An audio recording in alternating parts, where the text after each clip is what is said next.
আজ ঐতিহাসিক 7ই নভেম্বর সিপাহী জনতার বিপ্লবের মধ্য দিয়ে এই দিন মুক্তি পেয়েছিলেন আমাদের প্রিয় নেতা, মহান স্বাধীনতার ঘোষক,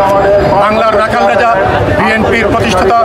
বহুদলীয় গণতন্ত্রের প্রবর্তক, বাংলাদেশি জাতীয়তাবাদের প্রবর্তক, আমাদের আদর্শের জনক শহীদ রাষ্ট্রপতি জিয়াউর রহমান বীর উত্তম। আজকের এই দিনে আমরা তাকে শ্রদ্ধার সাথে স্মরণ করছি। আল্লাহ তাআলা যেন তাকে জান্নাতবাসী করেন। আজকের এই দিনে আমরা শপথ নিয়েছি তার স্বপ্নের বাংলাদেশ, তার স্বপ্নের প্রতীক ধানের শীষকে আগামী ফেব্রুয়ারি মাসের নির্বাচনে